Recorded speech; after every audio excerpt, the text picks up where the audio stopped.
And what was your experience when he came down here in the preseason? My only experience with Coach Kill is I met him initially on the Glazier speaking circuit. They do it. There's a football clinic circuit around the country, and I was involved in that early in my career, and so was he. And that's kind of where we crossed paths. We never played against one another. I've always respected him from afar. I mean, I listened to him speak and lecture, and he's got a great track record, so to speak. He's a successful football coach.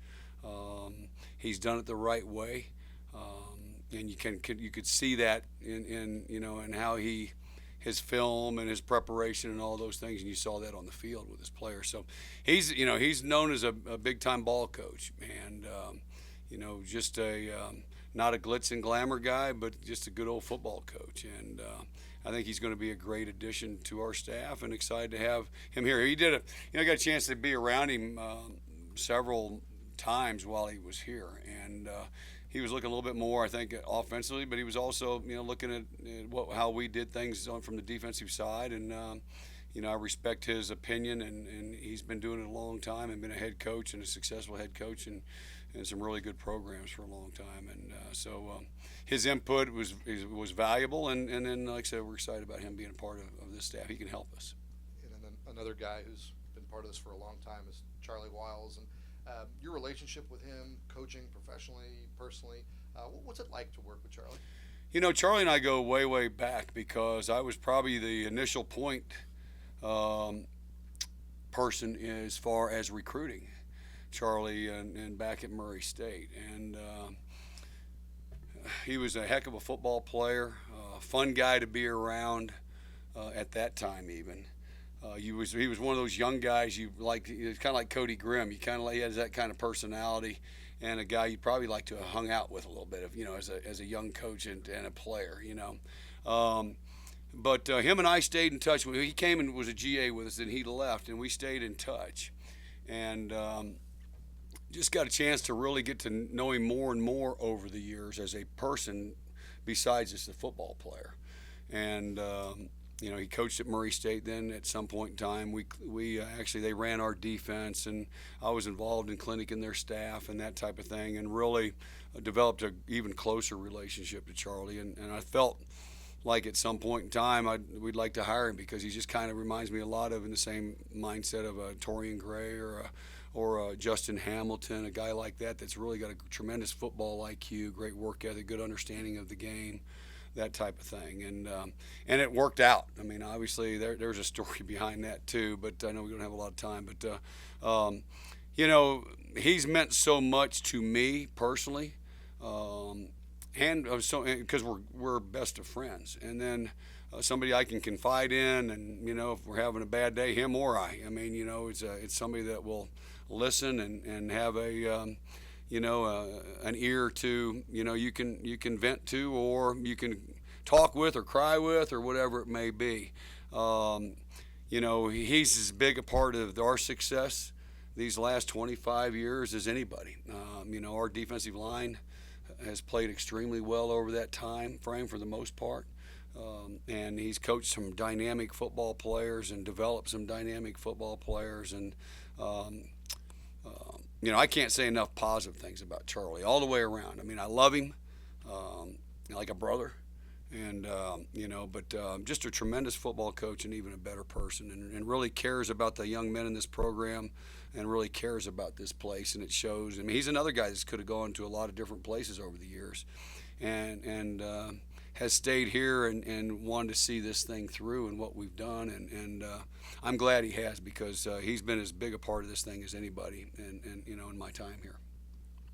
Eli Adams, he got the start on Saturday and played well, and got probably his most snaps that he has. What have you seen from him and how he's developed here? Eli's always a guy that has a high motor.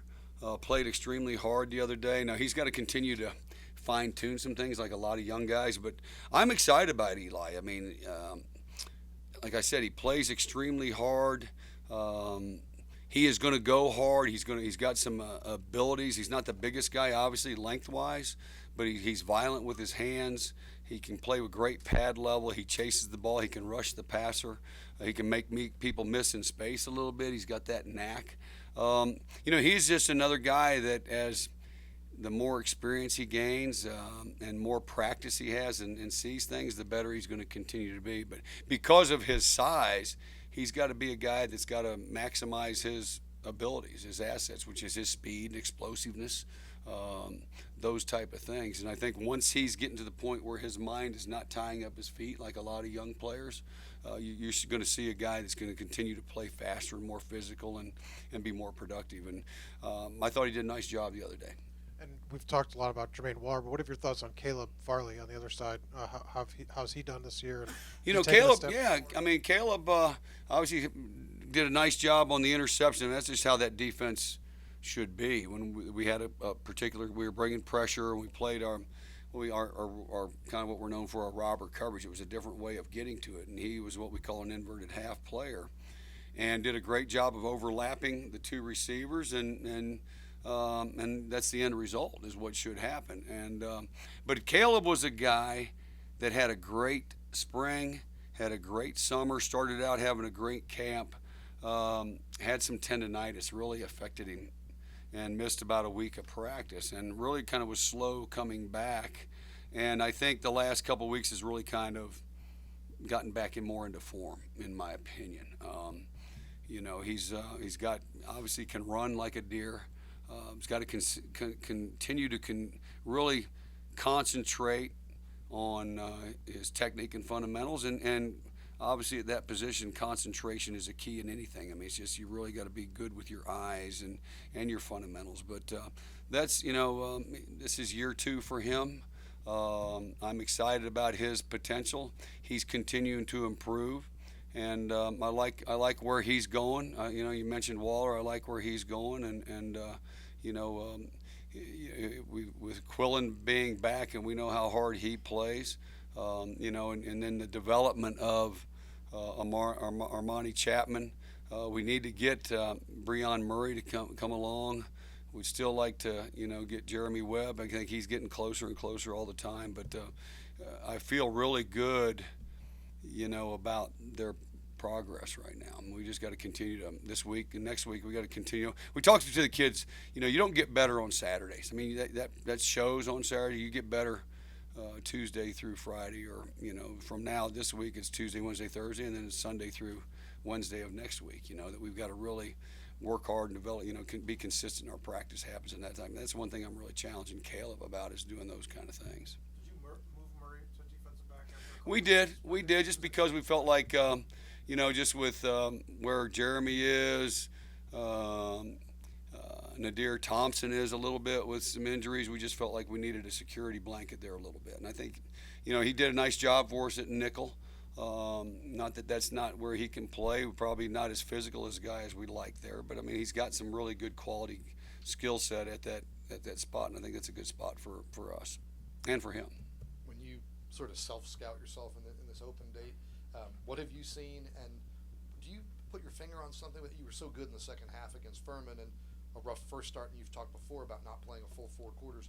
Is there something you can put your finger on for why there's moments where you click? Yeah, I wish I could. The one thing that we did do, the plays that we've given up, or we showed them to the team, the defense, and that's not to embarrass anybody. It's just to show, where everybody's supposed to fit, and all it takes, like on their second touchdown, the quarterback scrambled, got outside. We were bringing a pressure, should have been a sack, and we busted. And those are the things that, it's not the scheme, it's executing the scheme. And we should have been a sack, and put them in tough position on the next play. But those are things that you look at, and really our you self-scout, and our biggest thing is, again, I talk to the defense about challenging them about the accountability it takes to win.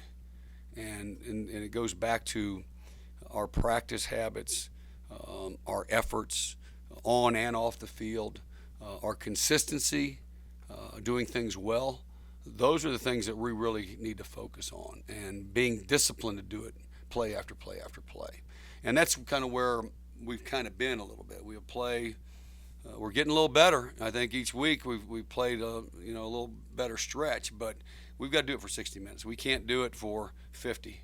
At the next level that we're getting ready to play within our league games and the teams coming on our schedule with Notre Dame and that type of thing. We've got to go play for 60 minutes and execute for 60 minutes and give great effort for 60 minutes and play with great passion and emotion for 60 minutes. But we've got to demand that in practice. They've got to do it within themselves and be consistently good at that. That's really kind of what our self-scout and what we're challenging our kids to be on a consistent basis. When you have a sort of a log jam like you do with linebacker, and you look at somebody like Amari Barno, who I think is dressed but I don't think has gotten into games, do you have conversations about a red shirt? Yeah, we've talked. We've talked. I mean, I wish he was here this spring. You get some JC guys when they're not here in the spring. There's not a whole lot different. Other maturity level a little bit physically. Mentally, guys are a little bit different. He's a quick learner. He's still not playing to the speed that I think he's capable of, and he would tell you probably the same thing. I mean, we've talked. I don't want him to get frustrated, and he's not, because I think he's going to be a really good football player. Get a year in the weight room, that type. I mean, we could use him still. There's an opportunity potentially, and he got a lot of reps today. Him and. I really worked Dylan Rivers a lot at Mike linebacker, Keshawn Artis a lot at Mike linebacker, Alan Tisdale and Amari both at the backer spot. Kind of put Dax and Rook on the shelf a little bit today, just to let those other guys get a lot of reps and team stuff. We did. I mean, they did their individual work, but I let those guys get the team reps, kind of make it a get better practice for them, because again, they're a play away from being in the mix. And some of those guys, particularly Dylan, since he's moved, and Amari, have not gotten as many reps as they did early on, in fall practice. So it's good to see those guys get some work, and it'll be good for them to see themselves on film, and we can get better from that, hopefully. All right. Thank you, Coach. Thanks, guys. Coach, first off, in this past game, you had some success, obviously, running the ball with Keshawn, but you also had some success with some different things, Trey Turner and James Mitchell. What do you like about using those guys in the run game, and how does that sort of jumpstart things? Well, a couple things. Number one, those guys are good ball carriers. If you identify some guys that have some skill with the ball in their hand, you trust them. That's the first thing. The next thing is there's schematic advantages, to using receivers with jet motion. You can get an extra hat. Your tailback becomes a blocker. It happens quickly. Sometimes they can't adjust to it. So a couple of things. It's something we've always liked to do. A good way to get the ball to the perimeter. It creates a little bit of misdirection. So as we continue to have more of those type of guys that can carry the ball for us, that we trust, and it helps. It helps everybody. It helps the offense. Does it add even more when you do have some success with your running back in the traditional run? In other words, to have both at the same time? Yeah, when you can just hand the ball off to your tailback in normal sets, I mean, that makes everything easier, absolutely. But anytime you can take the pressure off your offensive line and your tailback on just, your base inside run game by getting the ball to the edges, by throwing the ball on first, all those things make it easier, loosen it up for the defense. So they all complement each other, absolutely. Silas kind of struggled in that first half, and then you went to Luke.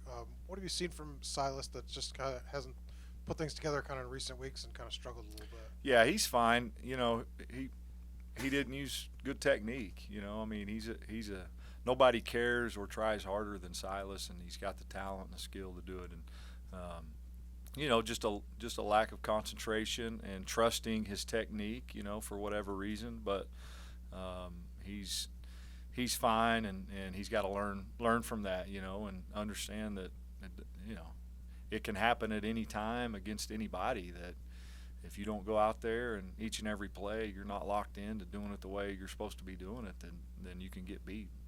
And Luke Tenuta, how have you thought he's kind of handled? Both second half he's played well, it seemed like, and then you're using him on that jumbo package too. What have you seen from him? Yeah, we're excited about him. He's got to continue to come on. He's got to get better, and we'd love to continue to play him and keep him coming on. That's the best way to develop, is to get in there and get that action. So, yeah, we like him in that set, and he's got to be ready to go in there and play at tackle also. But has done a good job. He's still got a lot of things to improve on, but he's got to be a guy that continues as the season goes along, that we can put in there in a number of different situations. If you look at Ryan Willis' stats from the Furman game, probably his highest completion percentage since he's been here. A lot of short stuff underneath, and he also had the pick. How do you evaluate him from after a game like that? Well, a lot of times it depends on what you're getting. You know, we were getting a decent amount of cover 2 against Furman. You know, they're playing to keep the ball in front of them, and sometimes those sort of things can dictate to where you can throw the ball and how far you can throw it down the field and your opportunities to throw it. But you know, Ryan's as accurate as anybody can be throwing the ball. Like, he's got that talent and skill to be as accurate as he needs to be.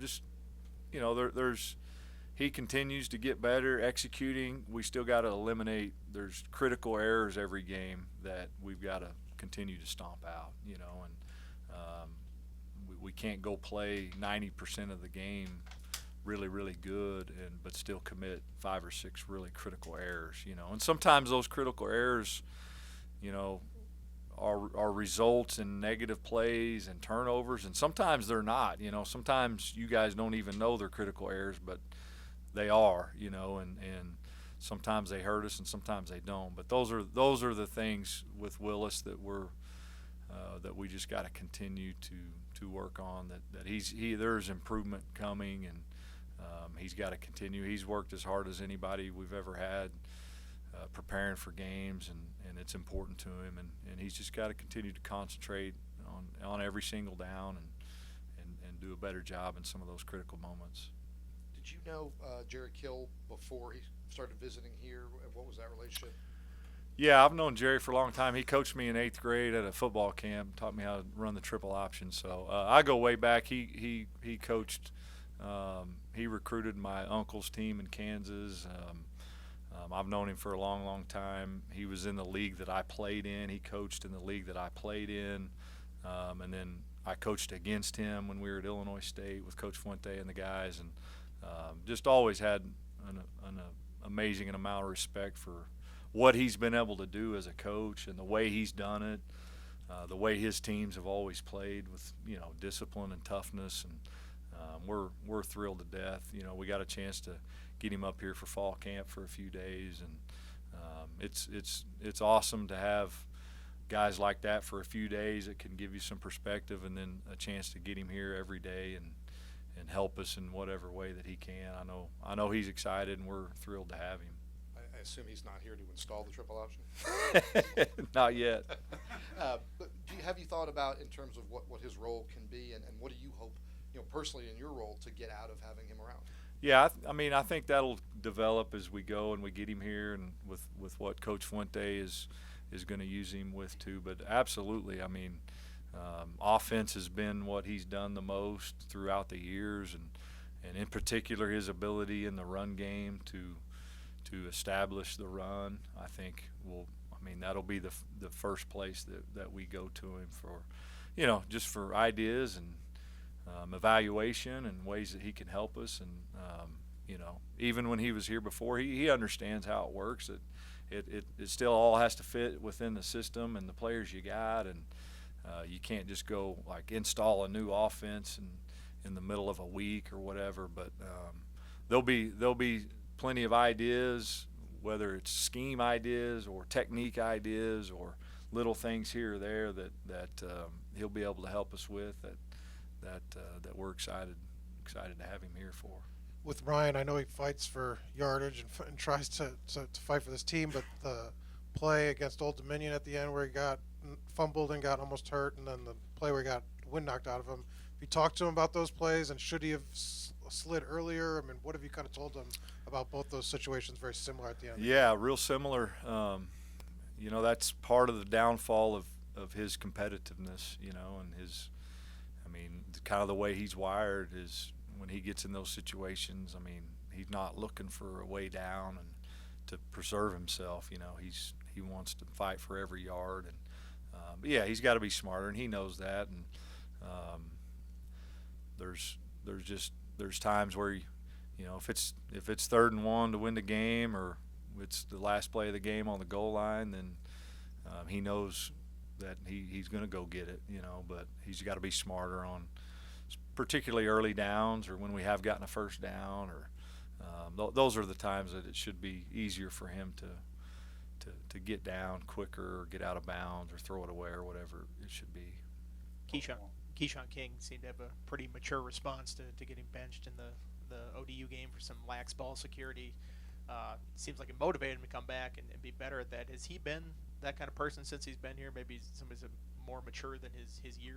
Yeah, he's a confident kid. He's had a lot of success in high school, and what comes along with that is confidence in his abilities. And so, to me, that's the thing that stands out is he knows he can get in there and get the job done, and he knows that taking care of the ball is important, and that if you don't, then we can't continue to put you in there at some point. So, yeah, he knows the deal, and he's been great and been working hard, and comes to practice the right way, and just expect him to continue to get better and better in all phases of playing that position. We know his talent carrying the ball, but there's certainly more to the position than just that. So that's what he continues to do a good job of every day in practice, of getting better with those little things. A couple quick on Caleb Smith. Maybe surprised some of us, kind of came out of nowhere. What have you seen from him in his development? Well, he's a tough kid, and he works. He has worked his tail off in practice, and it's carrying over for him. We knew he was a talented kid when he came here and walked on. And we knew at some point he was going to develop into a guy for us, and I think it happened probably quicker than we thought, and to his credit. But after what he did in fall camp, I don't know that it's a big surprise to any of us that watch him every day. But certainly in the big scheme of things, it was a pleasant surprise for him to develop this quickly. But he's going to just continue to get bigger and stronger and faster. He's got a big, beautiful stride, and he uses it. He pushes off the ball and can get down the field, and he's tough. He'll block, and he'll catch the ball and get vertical and run through tackles. And so the sky's the limit for him, and if he'll just continue on the track he's on and work his tail off and continue to be coachable, and he's got a real big upside. And real quick on his recruitment, I know he was injured and missed basically his senior year. Was he a guy that was on the radar for a scholarship offer, if not for the injury? Yeah, he was a scholarship type guy coming out, and he had opportunities to go other places on scholarship. And he came to Virginia Tech because he loves the school, and he kind of took a leap of faith, that to trust that we saw him as that type of guy, and that we knew he could become that type of guy at some point. And he's just jumped into it both feet since he's gotten here, and it's paid off. James, what does it bring to the offense when you and Trey are involved in the run game and getting on the edge, and especially in a game where Keshawn's running the ball pretty well traditionally? Most off, I think it just keep teams off balance when we can get some other guys involved in the running game, along with our running backs running good. Just kind of throws the defense off a little bit. Now, there's a difference. I know, I guess once you get the ball, it's kind of the same. But in terms of getting the ball in a handoff, do you like being a ball carrier in that way and running those plays? Yeah, it doesn't really matter to me. I'm just doing whatever I can to help the team out, help the team win. Do you feel like when you get on handoff, you kind of take people by surprise? I mean, you're a tall guy. You wouldn't expect to get the ball. It looked like you were pretty much untouched in the end zone the other day. Yeah, probably maybe a little bit. I guess they weren't really expecting it, probably expecting an inside run. But, I mean, it helps me being a little versatile that we can do those things. And like I said, just kind of keep them off balance a little bit. Questions for James? In terms of the tight end position, it's sort of in a lot of ways gone. I mean, they split you guys out. They hand you the ball. How would you describe the position you play and how versatile it is? Just like you said, versatile really, but I think we do a good job here of trying to, being able to focus on blocking too. Like we got to be able to block first before we go out and do those other things. So that's one of the reasons why I came here, because I knew I was going to get both, and I knew I was going to come here and become a better blocker too. And what makes Trey Turner a good weapon to use in those similar plays, reverses, jet sweeps? Just the dynamic he's got. He's a dynamic athlete, dynamic player, and when you put the ball in his hands, he can make something happen. Keshawn King's been a guy that's opened some eyes here. Was it like that for you guys once he first got on campus? What were your initial impressions of him? Yeah, when he started running in fall camp, we saw how he moved, saw how he made cuts. We knew he had the chance to be special if he kept working. And, he's starting to get in the rotation and, really show what he can do.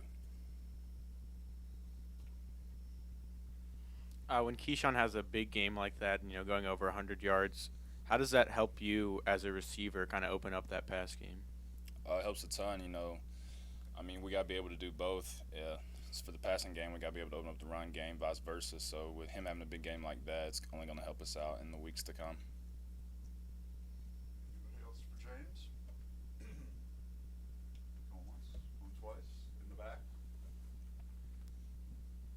James, first of all, congratulations on a great game. I just got to ask you, just compare some of the things you're doing here at Tech to what you did when you were at Union. Now it's pretty much the same. I ran the ball in high school.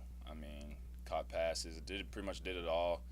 And I'm not doing quite as much as I did in high school, but I'm starting to, play out a receiver a little bit, be more versatile. So they're starting to become pretty similar. Eli, what has kind of been your progression here in terms of your development, and how comfortable do you feel right now in your role? I feel comfortable in my role on the team. Stepping in for Taiwan Garbett. Hopefully he comes back healthy and soon. So just getting the feel for the game basically. And now, we about game 4 in. Kind of comfortable with my playing time. Coach Foster talked a lot about your height. You're not the tallest guy, and Yes, the things sir. you need to do to make yourself effective because of that. I imagine that's always been the case. What are some things you do to get the most out of your ability? Just working on stuff that that helps me at my height. Watching guys, especially that already played in the league and stuff like that, that did at my height. Just learning techniques and moves that they used, and just putting it into my game and just making it work. Who are some of those guys that you've studied? Dwight Freeney is one. He's a good one. I try to go back and look at a little bit of Corey Moore, the guy here that coaches always talk about. Those type of guys, just admiring and taking a little bit from their game. What is that like being a defensive end in high school a couple years after Jadeveon Clowney comes through? Just being a defensive end, just admiring the tradition that we had in high school, kind of like here with on defense with Bud Foster. We just took pride in our defense, and that's shown over a course of all the years back at home. They play guys that play defense that came out of South Point. How many years behind him were you? 10? Oh, is that long? I think it was not about 10, about 6, about somewhere around that. People still talk about him in sort of revered tones from his time there. We always talk about him. We talk about a lot of guys that come out of Rock Hill, which if you look it up, it's a lot. But mostly it's just making a name for myself, though, basically, at this point. Anybody else for Eli? You got a small taste of playing time last year. How did that kind of help you, get motivated for the future, or what did you kind of get out of just playing a couple games last year? Last year really helped me out. Just the environment, guys that don't really get to travel, you don't really get to experience the atmosphere of the games. And my first game I got to travel was the Notre Dame game, and great experience, great fans, atmosphere. Running out to Lane Stadium was a beautiful sight. Just getting the feel for that, and especially the speed of the game last year, and that kind of helped me. I took that into the Boston College game when I got to play this year, just the speed of the game and knowing how the game works. Anybody else? during the open week, teams self scout and see what's working and what's not. What do you think's working when this defense is clicking? Because it seems like every game there's a half that you guys are really dominant, and then maybe a half that's a little shaky. It just comes down to execution, especially for this defense. Just execution. We got a lot of guys with a lot of talent way across the board. Just we got to execute and stay focused on the game plan. And Coach Foster said that he was showing the team, the defense, some video of breakdowns and where things are going wrong. And it's not to like single guys out. Oh, but no, sir. What do you guys learn from those sessions? And did you get featured in any of those? No, I haven't been featured in not one, but and I plan not to. But definitely just sitting in there as a defense and just looking at the whole defense. You know what I'm saying? You break it down in your position meeting room, and you just see you kind of focus in on the D line and your position, but you get to actually see it from the whole defensive standpoint when he breaks it down to us as a defense and see where other guys probably, you know what I'm saying, their jobs and what they needed to do. And just looking at it to take accountability as a defense in a whole. Christian, what does the offense get out of, and you guys were able to run the ball well with Keshawn, but when you use James Mitchell, Trey Turner, get on the edge, what does that add to the offense? It adds a lot. Those two guys are really special. Keshawn King, he's also another one. But James Mitchell and Trey, they bring a lot to the offense. Is it exciting to block a play like that? Because those sometimes catch a defense off guard. Is it exciting to be part of those plays? Yeah, it definitely is. Like seeing them getting around the edge and outrun everybody, it is exciting, yeah. And generally, and this is probably unfair, but generally we think of running backs as physical and bruising, and wide receivers maybe as a little more finesse. Is Trey Turner a tough ball carrier? Yeah, he really is. He's like one of the running backs. He can be. Yeah, I feel like. Silas has kind of struggled the last couple weeks. Have you guys talked? I mean, have you tried to help him through it? How's he kind of handled, getting replaced and just not being as consistent as the coaches would like? He was in a funk, but we know he'll get out of it. It's just something that happens to everybody. I know it happened to me last year, but he'll get over it.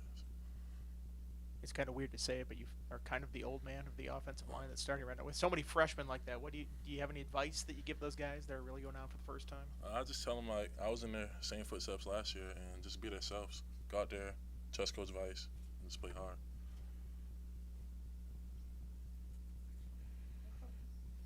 Has anything stood out about those guys? I mean, you got Doug Nestor playing, you got Brian Hudson. I mean, anything that you've taken notice of that they've done kind of here in the last couple of weeks, kind of getting playing time? Yeah, they go out there and they just give it their all every play. They know what they're doing. They're still learning things on the go, like picking up blitzes, where to go, different backers, but they're special. They're working hard. From your experience, what was the biggest hurdle as a freshman getting out there for the first time? Mental hurdle or physical hurdle that you had to get past? Probably the game speed. Going against like different defensive ends, like Brian Burns last year, top deep pass rushers in the ACC. That was probably the main thing. Just getting to game speed.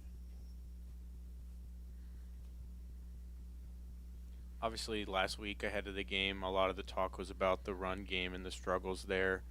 A lot better this week. Are you happy with the way that you guys blocked for the run game this week, and do you think that contributed to Keshawn's success? We're still not satisfied yet, but yeah, we're happy. We had like 220 yards, I think, but we know we can do better, and we want to still prove that to everybody that we can do better. Defensive guys were talking about Bud showing you a video of focusing on breakdowns and mistakes. What kind of stuff have you guys looked at during the open date, either as an offense or as the offensive line? Today we actually watched us like during camp and during games, like perfect blocks that we all made, like all five of us doing the same thing, correct thing, and Coach Vice was just like going like into detail. Like we all know what we're doing.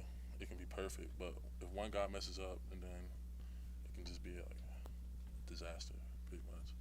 To see those plays and know like, hey, when it's working, it's working. Yeah. Does that kind of bolster your confidence a little bit? Yeah, it does. Once everybody gets confident and know what they're doing, we feel like we can be like one of the best top offensive linemen in the ACC and the nation as well. Been around Eli Adams in practice. What have you seen from him and sort of his development over time here? Eli continues to get better. Every single day he comes out there and tries to work, learn the playbook, and step up. Because, we really need those young guys to step up with a whole bunch of injuries going on and whatnot. So We're kind of short at the end right now, so we need him to step up. One more on Eli. He said that coaches mentioned Corey Moore a lot to him because he's undersized. But Yeah, just in your position, how often do Charlie, Bud, do those guys mention Corey? They don't really bring him up too much, but Eli definitely needs to use his size to advantage. You know, he can bend the corner, especially being that height.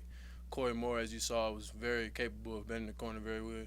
So hopefully, you know, Eli could do that as well because height is definitely an advantage when it comes to bending the corner. And Bud was in here and told us that he showed the defense some video of breakdowns where you know, one guy being out of place and what it led to. What do you take from a session like that? We all got to improve. You know, as he said, as he shows, one play, like one mistake is over with. It could be a touchdown. So everybody got to execute their job. You know, one mistake could lead to a big play or a touchdown every single time at this level. It's not high school, you know, get a couple yards. It's big plays. We can't have any big plays, basically. And he said it's not about singling one guy out when he does that, but were you featured on any of the – did you have a mistake that made his video clips? He doesn't really single anybody out, but if I did, I'll say I probably had a couple of mistakes for sure. But, I mean, we all learn from it. You know, mistakes happen all the time, but we got to learn from it every single day. I try to improve on those things. The whole defense tries to improve on those things. May, well, just your thoughts about the timing of the bye week. Do you feel it's in a good spot for it? I feel like it was just set up like that. I don't think it was set up just because Duke coming in or ACC play or anything like that. But, I mean, I feel like it's good for us. We got some mistakes we still got to work on. We still just got to practice and get better every single day. We can never think we arrived or anything like that because most definitely we did not. Anybody else for EB? Did a better job getting to the quarterback this week. 1.5 sacks for you, 4 for the team. Is there anything specific that you attribute that kind of improvement to, or just an overall kind of work ethic and practice and everything like that? Just overall, every day, just trying to get better. I guess it showed more this week, but every single day, just trying to get better and show what I could do.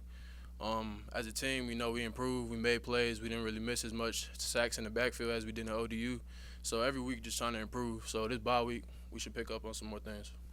Trey, obviously you guys had success running the ball with Keshawn in the last game, but the runs with you, the runs with James Mitchell, what does that add to the offense, and does it make the running back's job easier?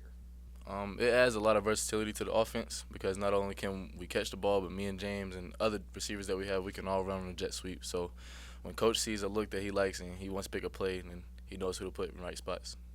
We maybe unfairly think of running backs as tough and bruising and receivers more kind of finesse guys. What kind of a ball carrier are you? Ball carrier, well, other than the fumble, I'd say I'm a pretty hard runner, I try to get positive yards every time, and eventually I want to score, so I just try to score. I think of the end zone every time I'm running. So. When you guys hired Jerry Kill, you had a lightning bolt tweet. I assume that's good. Yeah, of course. What was your impression of him when he kind of came and observed some practices in August? Me and Coach Kill, we had a lot of conversations like on the sidelines, like during the whole week of camp that he was here, because that was when I was still a little banged up. So it was like different reps. He would just talk to me like about what to do, like what he would do if he was the coach and stuff like that. So we had different like ways of me learning how to get off releases. He would just teach me a lot. Like in that little week that he was here, he taught me a lot of football. So I'm glad that we hired him. Damon Hazleton hasn't been able to see the field yet. How's his kind of demeanor right now, and is he down at all? I mean, how's he kind of been handling this injury situation? No, Damon is definitely not down about it at all. Like he still helps us. He texts us in the group chat before every game, whatever. Like if he's traveling or not, he'll text us. He'll write something on the board in the team room before we, in our position meeting room before we go meet, and before we leave to go to the hotel. But it's just like little things. Like he's still a leader. Like I feel like he's a natural leader, and he wants us to get better. Like he tells us, he'll text each of us individually after the game. Like he's a leader, so I wouldn't say that he's negative since he hadn't played, but he's positive and he wants to get on the field. The defensive guys said that Coach Foster showed them video of breakdowns and mistakes. Christian was in here. He said Vice showed them video of plays where all 5 blocked perfectly. What are you guys, for the receivers, what have you been watching, studying this week? You talking about like as of watching film from for this bye week, or what video have they I mean, I say we watched a little bit of when we watched the game and other games before. We put a big emphasis on perimeter blocking because we haven't done so well on like bubble screens and blocking and wise.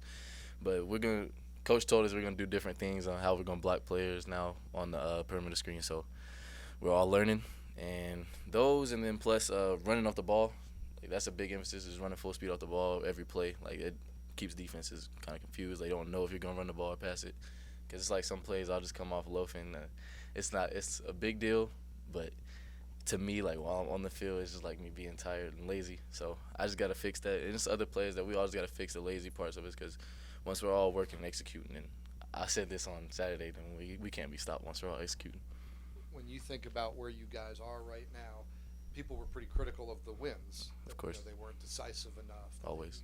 So is that frustrating that you're going out and you're winning and people are still kind of bitching about it? No, I don't get frustrated about what the fans have to say, honestly. As long as we win the game for our coaching staff and the players that's in the locker room, I'm not worried about what anybody else has to say. Is it a sign, though, that you guys haven't fully put it together? Of course. I think everybody can see that we haven't fully put ourselves together yet, but we're still working. It's a lot of players on this team that just want to work and get better. So once we're all clicking and once we figure out whatever we need to figure out, everything will work out well.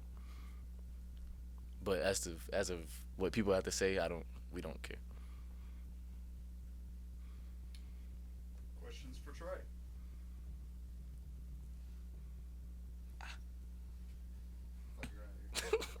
What do you? I assume they probably give you Saturday off this week. What do you do when you have like a day off like that? You want an honest answer? Yeah. Sleep. I'll get a lot of sleep and then I'll watch film. I'm telling you honestly, you want me to break up the whole schedule on Saturday to you? Well, what's a lot of sleep? How late do you sleep? All right, let me think. Saturday schedule. I'll probably wake up around. All right, so we had a 12 o'clock game this past week. I'll probably wake up around 3 p.m. Then I'll eat. And then I'll probably watch a little bit of film on Duke for about 2 hours, and then NBA 2K20 just came out a couple weeks ago. I haven't really played the game a lot, so I'm probably gonna get on that a lot on Saturday.